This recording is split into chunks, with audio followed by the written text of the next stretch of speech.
Hey, it's the right Rican, and I'm recording this reaction video. I'm still recovering from being up till 3 o'clock in the morning, then having to wake up early to get the kids. But if you want one reason why Trump won, you can see my background. Okay. The minute they tried to kill him,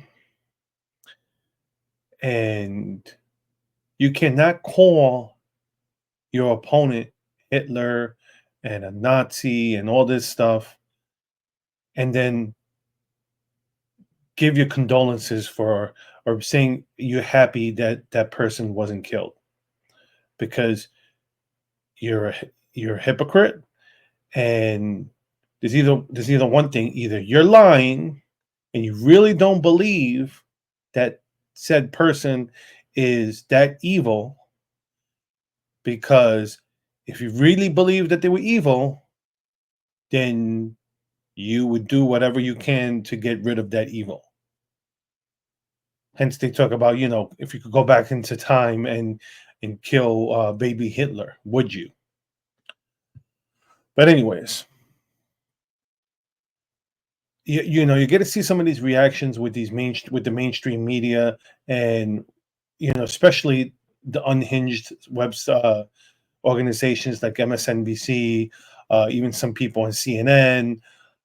Look, listen, someone who's Latino, Puerto Rican, uh, male, you know, as the woke would call me, white passing, white adjacent, whatever. Look, you put all these terms and you put people into demographics, but at the end of the day, people are people, whether they're black, white, Spanish, male, female, we're all people. Okay. And as soon as you realize that, will be when America will be a better place. Because here's the thing: there's the saying that goes, "A rising tide raises all ships," and that's the whole thing. When you have the Democrat Party pandering to blacks and Latinos, and what is it? You know what? Kamala tried to buy votes with, first-time homeowners, black businesses, small businesses. We're going to give you this. We're going to give you that. You're trying to buy votes. That's not going to help the economy. Okay, they want to talk about climate change, but all they care about is stopping the stuff that's going on in our country. Like I had a conversation with someone. I said, in China, they're building dirty coal plants all over the place. In China, they don't give a shit about climate change. We build clean coal plants here that produce very little carbon dioxide, and but they want to stop our energy production. Well, guess what? You're worried, you're wondering why gas price is so expensive, why electricity is so expensive. Well, if you're one, if you're excuse me, still a little tired. If you're not producing enough energy, well, if you're producing enough energy, the price is going to start going down. But if you're going to put caps on oil and gas and all these things that we use to make electricity, then guess what? The electricity price will go up. Then the gas, if you don't produce enough oil, gas, and gas will go up. And if all these prices go down, that means everything. If the price of gas goes down, the price of energy goes down, then everything else will follow suit, because it won't be as expensive to make everything. Whether it's producing goods here, whether it's also what you call it. Oh my God, I'm so tired still. I said I recovered, but not much. Um, you know, um, the cost of housing will go down, just like the cost of wood will come down. The cost of transporting that wood and any supplies to build these homes will all go down. And you know if you really want to bring the price of electricity down, you have to also go to we got to start building nuclear plants in this country. You know, people, it's a dirty word, but look, do your research. You will see, most of the nuclear power plants that are in this country are first generation, and they're past their expiration dates.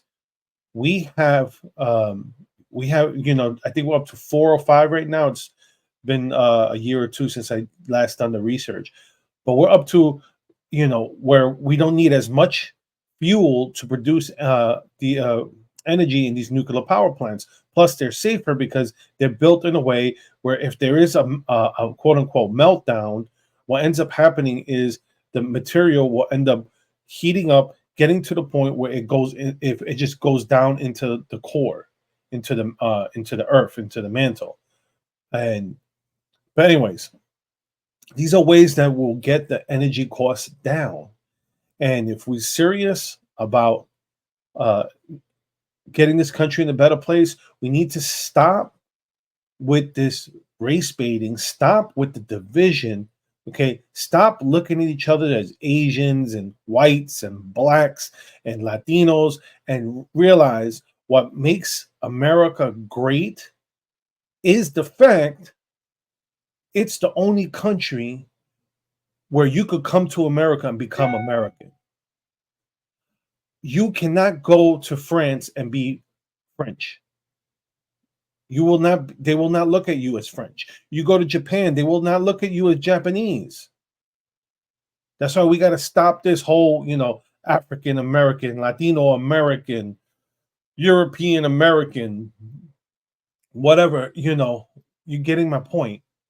We need to stop that. You want to bring unity? Stop with this division. Stop with this DEI. Stop looking at each other as your demographics. Demographics is not destiny. This is what the Democrats thought after Obama was elected. Okay, but the problem is when you elected Obama, things got, people were expecting so much, and then he went and, in my opinion, you see his first 4 years, he was just George Bush light. That's all he was. Then, when he saw he was about to lose his election, that's when he brought these divisive politics in. Because he went from hope and change to, they hate me because I'm black. And that's the whole thing. We can't move forward in this country if all we're going to do is see our skin color. If we're going to see a characteristic that we have no control over. So people who want to say that Trump is far right, Trump was the first presidential candidate to be openly for um, same-sex union. For gay marriage, excuse me, not saying gay marriage. He fought, he did initiatives in the UN to fight for decriminalization of homosexuality around the world. Okay, so for people like my cousin who say that, we voted against your best interest because Trump doesn't want to keep you safe. Yes, he did. Yes, he did. Don't confuse his transgender policy with his homosexual policy, because even with his transsexual policy, the only thing is, it's just about, if you're an adult, do you, but leave the kids alone. Don't teach this stuff to the kids. Stop confusing the kids with these neo pronouns.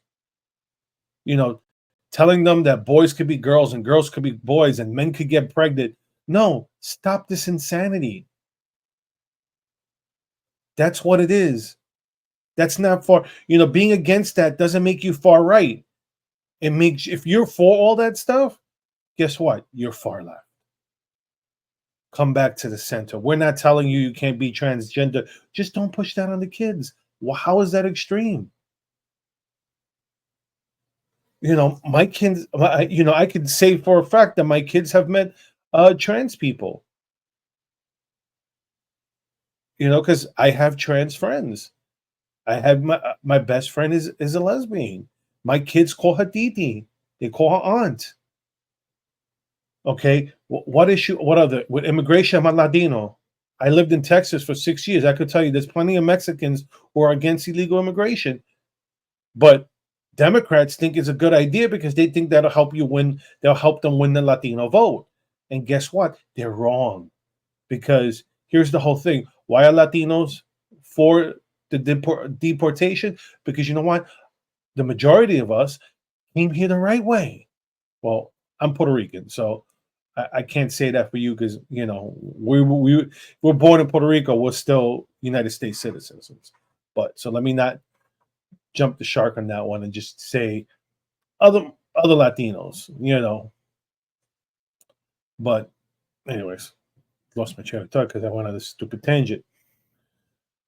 So this is not a far right issue. This is, border protection and all this stuff was old news for Democrats. It's just in the past maybe 10 years the Democrats have changed on this issue, and now instead of being in the center, they have gone far left. Why?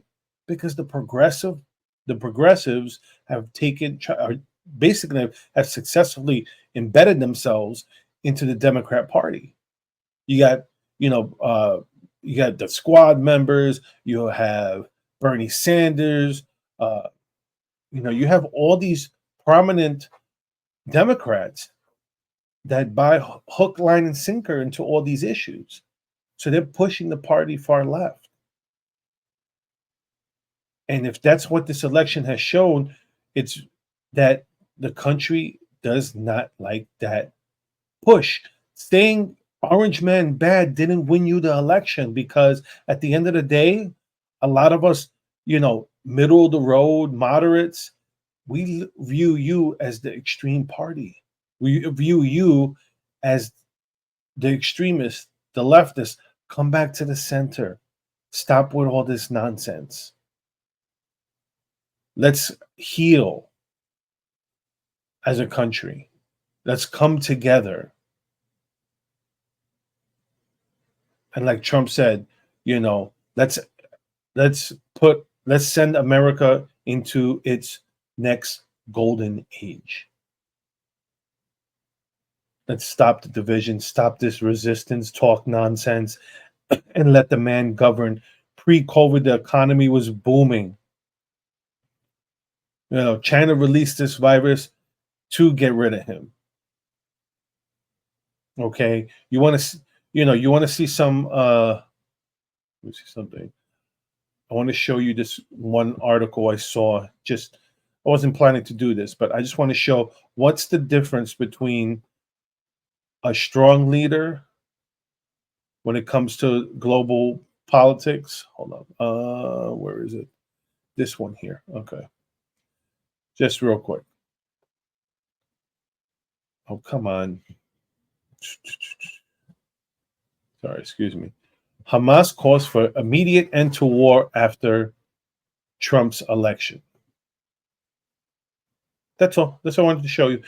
That shows that they don't know what Trump's going to do. And they fear him. So they're like, okay, we want peace.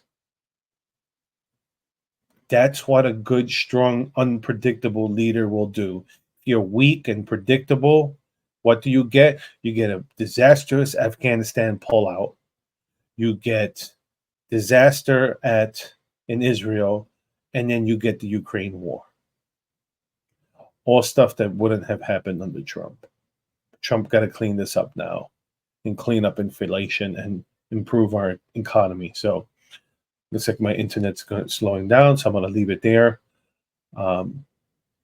Hopefully, I might go live. If I don't go live tomorrow with some people, I'll try to gather it for next week. So anyway, so like I said, with that said, have a good one, everyone. And we did it. We fought and we won to steal a line.